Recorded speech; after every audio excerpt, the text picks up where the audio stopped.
Assalamualaikum warahmatullahi wabarakatuh.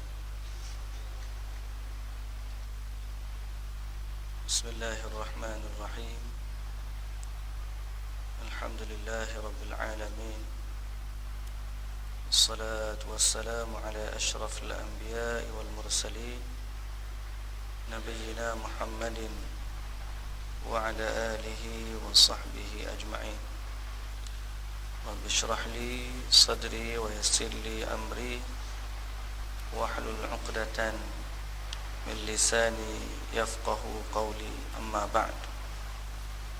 Muslimin dan muslimat, hadirin dan hadirat yang dirahmati Allah Subhanahu wa ta'ala sekalian. Alhamdulillah, syukur pada Allah Subhanahu wa ta'ala kerana pada pagi ini kita dapat berkumpul sekali lagi dan meneruskan pengajian kita tentang kesempurnaan salat kita pada Allah Subhanahu wa ta'ala.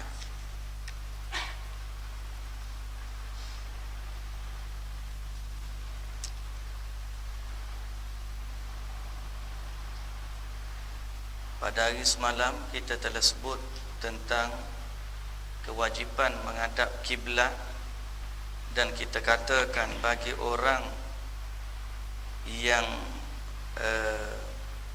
jauh daripada Kaabah, mereka hanya perlu menghadap jihad, iaitu sudut Kaabah, lalu tidak mengapa untuk dia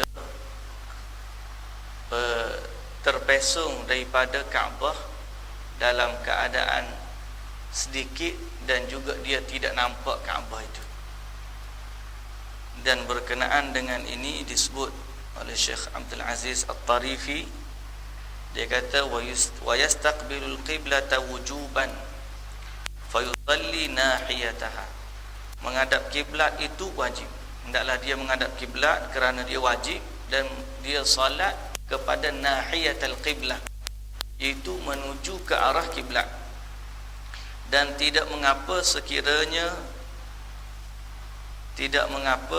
sekiranya dia terpesong daripada ke arah kanan atau kiri sedikit apabila dia tidak menampak Kaabah.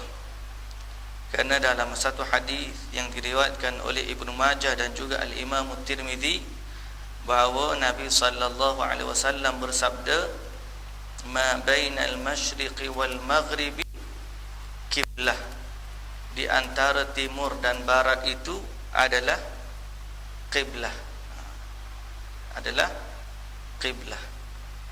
Jadi tidak mengapa untuk kita tersalah atau terpesong sedikit dalam keadaan kita ni jauh daripada kiblat. Baik, hari ini insya-Allah kita masuk dalam bab yang seterusnya, iaitu bab as-sutrah.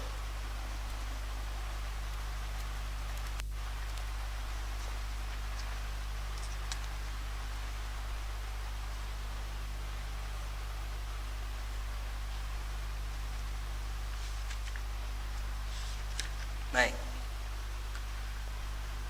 iaitu meletakkan penghadang di hadapan ketika hendak salat. Penghadang ini ialah sesuatu yang menghalang antara orang yang bersalat dengan orang yang nak lalu depan salat. Boleh? Baik, kita baca.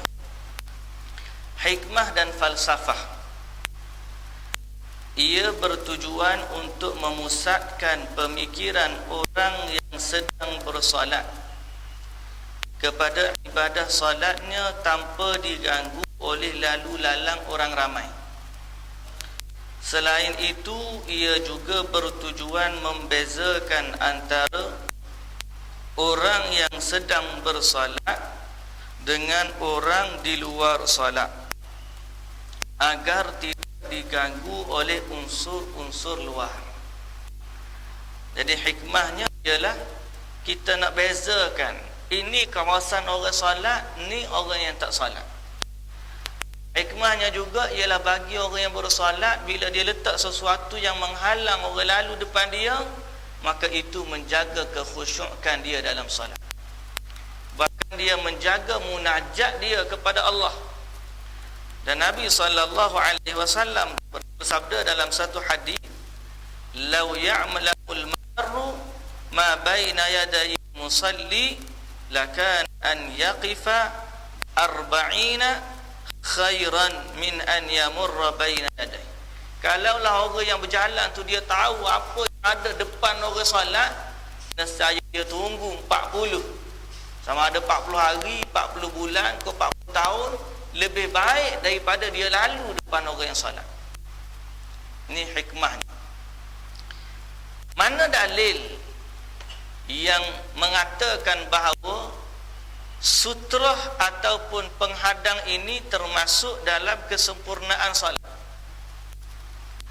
Dalil dia ialah sabda Nabi sallallahu alaihi wasallam, "Idza shalla ahadukum falyaj'al tilqa'a wajhihi syai'a." Apabila bersolatnya seseorang di antara kamu, hendaklah dia menjadikan betul-betul di hadapan wajahnya sesuatu. Maksud depan dia. Tilqa'a wajhihi syai'a, letak sesuatu di depan dia. Falyansib 'asa, fa illam yajid falyansib 'asa. Kalaulah dia tak ada sesuatu besar, maka pacaklah tongkat. Fa illam takun ma'ahu 'asa, kalau tak ada tongkat, falyakhtut khatta, hendaklah dia menggaris satu garisan. Thumma la yadurruhu ma marra amamahu, kemudian tidak akan memudaratkannya sesiapa yang lalu di hadapannya. Maksud tidak merosakkan solat dia orang yang lalu depan dia. Kita beli botol, minum air, bawa air botol mineral nak pergi sembahyang, cari-cari tak ada, letak botol depan. Jadi tengah bawa beg, tak beg depan, jadi letak apa saja ada depan. Kalau boleh tegak lagi bagus. Kalau sesuatu yang menghalang besar, tinggi, alhamdulillah. Ada tiang, mengadap tiang, tak boleh nak pacak tiang depan kita, kita kena hidup belakang tiang. Cabut tiang nak pacak depan kita macam mana? Hidup belakang tiang solat, tu sutrah kita.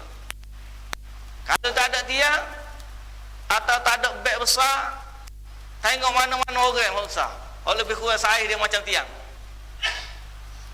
Ada duduk belakang, semayang belakang dia, kata Syekh, hamba nak solat sekejap, tak ada benda nak halang, boleh duduk sini, boleh, tak ada masalah.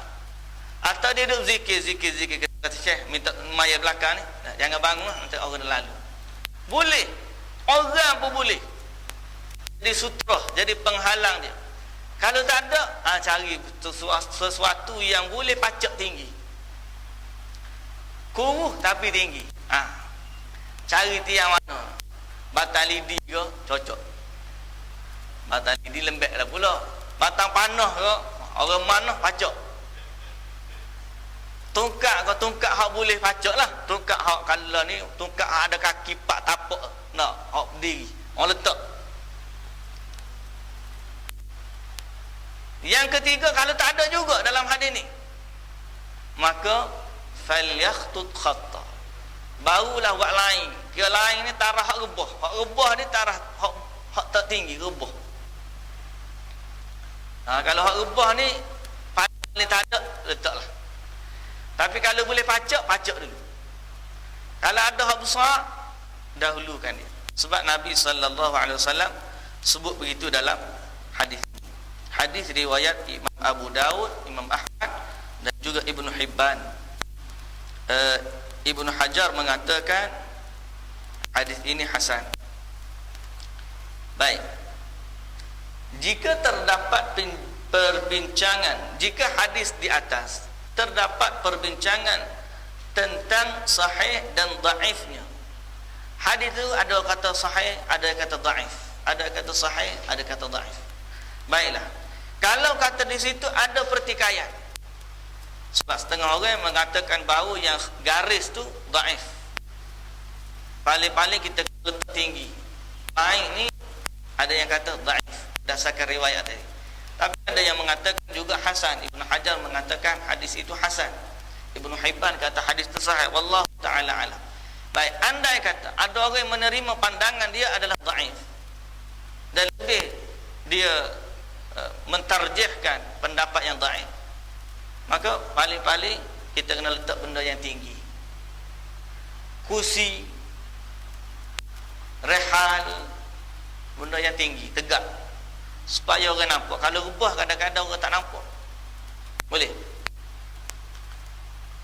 Kalau ada main niat je, lain tu kira ya. Dia tak garis pun dia naik niat. Ni lain ni kira hak dia. Nampak mana tu? Wallahu a'lam. Kalau lah orang kata hadis tu dhaif, maka terdapat satu lagi hadis yang diriwayatkan oleh Imam Muslim. Imam Muslim kata dari Nabi sallallahu alaihi wasallam, Nabi kata idza wada'a ahadukum baina yadayhi mithla muakharatil rahli falyusalli wa la yubali man marra wara'a dzalika. Maksudnya apabila seseorang kamu telah meletakkan sesuatu di hadapannya seperti pelana, seperti pelana,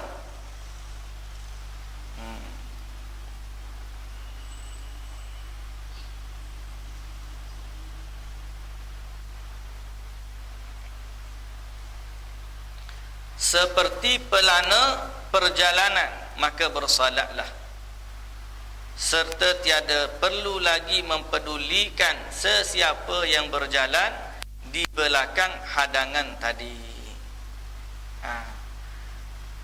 Jadi dalam riwayat Imam Muslim, paling-paling kurang dia kata letak setinggi pelana perjalanan. Pelana tahu pelana, tempat duduk tu lah. Orang naik kuda ke naik unta ke, dia letak atas. Jadi tinggi tu lebih kurang setengah hasta, dekat-dekat satu hasta. Sebab tu Syekh Abdul Aziz At-Tarifi dalam kitabnya ini mengatakan bahawa adapun pendapat yang mengatakan lain saja berdasarkan hadis yang kita sebut tadi, maka hadis itu dia mentarjihkan sebagai hadis dhaif. Jadi kita nak selamat cari yang tinggi sikit lah. Kalau nak selamat keluar daripada khilaf ataupun ada yang kata dhaif, maka kita cari sutrah yang tinggi sikit. Dia sebenarnya sutrah ni tak adalah bab payah sangat, cuma oleh kerana kita tak biasa. Biasanya apa? Allahu akbar, assalamualaikum warahmatullahi, assalamualaikum warahmatullahi. Tu dia cari depan pintu, 4 orang nak lalu. Orang mari solat mari depan, dia mari solat depan pintu. Apa nak undur belakang, mari depan ni, sutrah panjang ni, dinding kita ni. Apa yang boleh menjadi sutrah?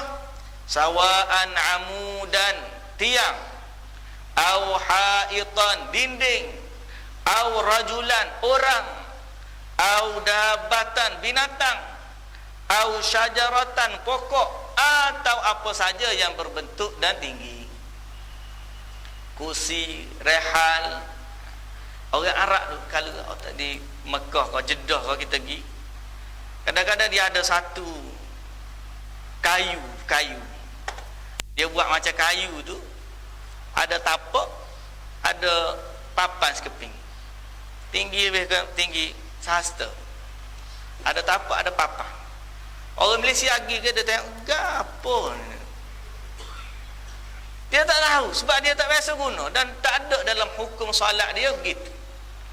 Orang tua dulu ajar bantal, nak lalu letak bantal. Kursi tak apa, tapi benda lain tak. Sebenarnya apa-apa benda yang tinggi kira-kira satu hasta tak lebih kurang, maka dia dibolehkan untuk jadi sutrah. Maksud sutrah penghadang. Adapun garis ni pendapat yang dhaif. Siapa yang berpegang padanya tu pun kita kata itu pilihan yang terakhir. Yang aulanya ambil tegak. Boleh. Baik.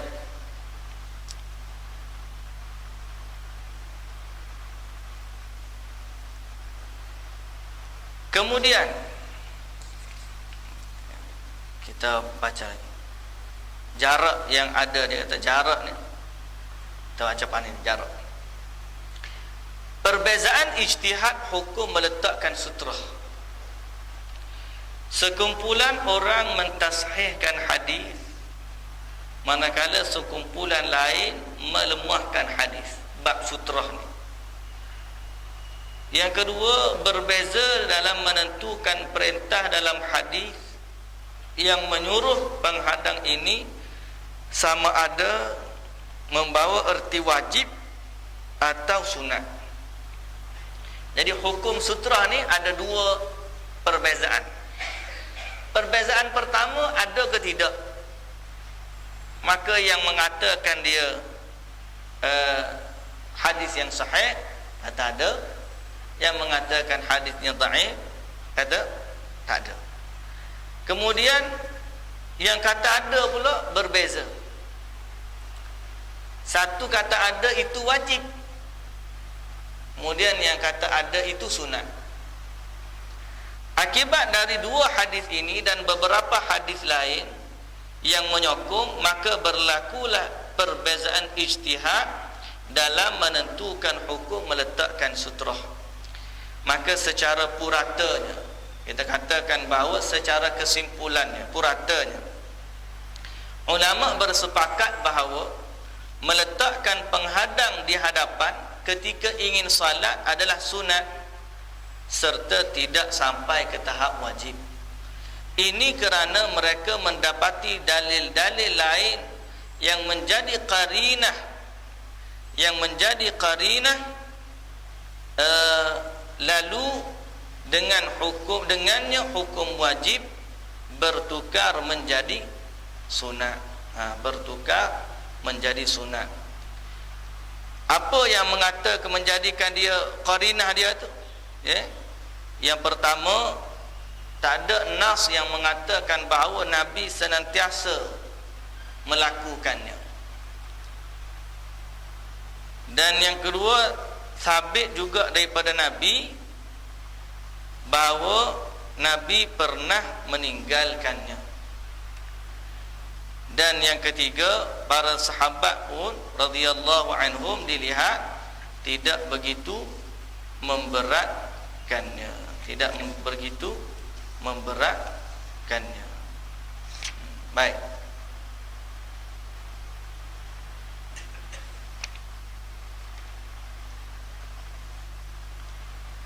Kesimpulan daripada hadis ini. Kesimpulannya panjang lagi kesimpulannya.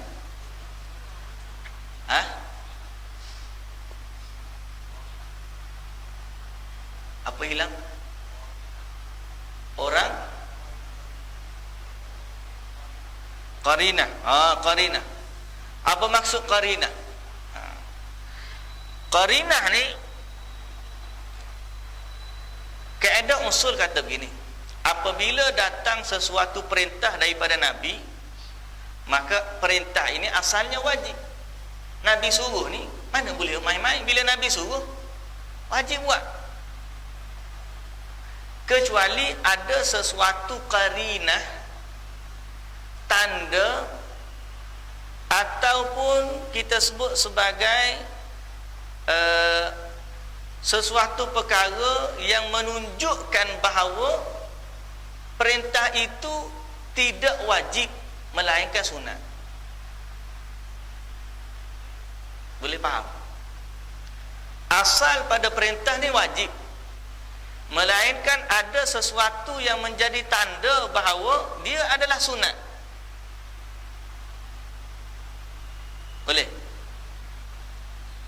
Contohnya hadis bab salat witir.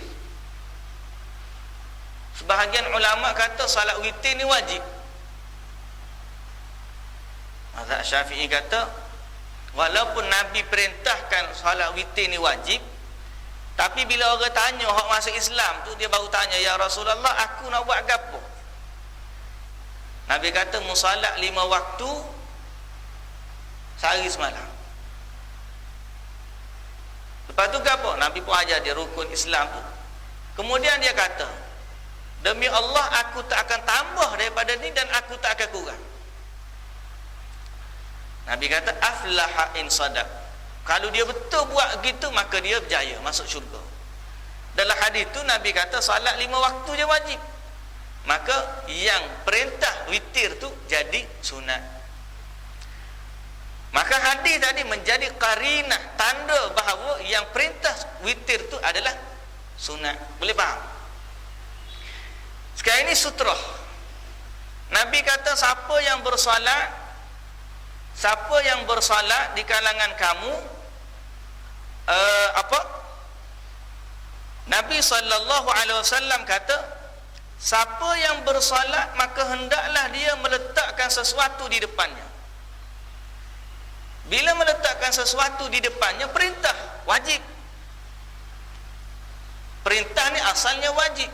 Tiba-tiba dilihat pada perlakuan Nabi bahawa Nabi SAW tidak senantiasa melakukannya. Dan sabit daripada Nabi, kadang-kadang Nabi meninggalkannya. Dan dilihat para sahabat tidak begitu memberatinya. Jadi hukum asal yang kita kata wajib tadi, disebabkan beberapa tanda qarinah ini, maka dia jadi sunat. Maka kesimpulan daripada bab sutrah al-musalli, mengambil penghadang bila kita bersalat, maka hukumnya adalah sunat. Sunat pun kena buat juga. Ulama ni bincang sunat ni bukan untuk tidak buat. Bila bincang-bincang, sunat aja. Ingat aku nak buat dah tadi, muka sunat, tak payah buat. Tak begitu. Kena faham, bab sunat ini supaya meninggalkannya tidak berdosa, tapi tetap kita nak buat. Kena stand situ. Jangan kita main bab sunat dia. Sunat tak apalah, ingat kau wajib tadi, rupanya sunat, tak apa, tak buat. Dah, maksudnya sunat ni bagi orang yang tak buat tak apalah, dia tak dosa. Tapi kita tahu kita nak buat. Boleh tak? Kita nak tahu, kita tahu ni nak buat. Jadi kesimpulannya, panjang kesimpulan. Muka sekali lebih nak baca. Jadi panjang, oleh kerana panjang ni kena sambung minggu depan kali insya-Allah. Dan kesimpulan daripada bab sutrah ni, kita boleh faham hari ni bahawa sutrah ni sunat. Apa dia sutrah? Penghalang daripada orang lalu depan orang solat. Apa dia boleh ambil? Boleh belakang, asal ke benda yang zahir nampak, orang tak lalu depan kita. Jadi insya-Allah pendetailannya kita sambung lagi lah minggu depan. Boleh tak? Nampak tak puas hati belakang, semangat hari ni. Semayang menghadap sutrah. Sebab tu kalau tengok kadang-kadang kita pergi semayang, tengok saya cari tiang. Saya kalau tengok semayang cari tiang. Kalau kita tengok orang semayang cari tiang tu, kita kata dia ni ngaji ni. Lepas apa? Kita tahu dia cari sutrah. Ataupun mari-mari ngadap dinding lalu. Kita tahu dia ni ngaji ni. Tapi kalau Allahu Akbar, mana depan pintu, depan tangga, kita kata orang ni tak cukup lagi ni, kena royak ke dia, kena ngaji. Jadi hari ni kita boleh tengok semaya Jumaat setara mana, atau malam hari tengok setara mana, orang semaya sunat tu setara mana. Duk saf tamu jangan pergi belakang, saf tamu paling dekat dengan sutrah. InsyaAllah kita sambung ni. Minat nak bicara bab sunnah ni insya-Allah. Subhanakallahumma wa bihamdika asyhadu an la ilaha illa anta astaghfiruka wa atubu ilaik. Aqulu qawli hadha wa astaghfirullahal azim li wa lakum. Assalamualaikum warahmatullahi wabarakatuh. A'udzu billahi minasyaitonir rajim. Bismillahirrahmanirrahim. Alhamdulillah Rabbil Alamin, wassalatu wassalamu ala ashrafil anbiya wal mursalin, Nabiyyina Muhammadin wa ala alihi wa sahbihi ajma'in. Allahumma ighfir lana dhunubana wa liwalidina warhamhum kama rabbawna shighara, wa li jami'il muslimina wal muslimat wal mu'minina wal mu'minat al ahya'i minhum wal amwat bi rahmatika ya arhamar rahimin. Sallallahu ala nabiyyina Muhammad wa ala alihi wa sahbihi wa sallam. Alhamdulillahi rabbil alamin.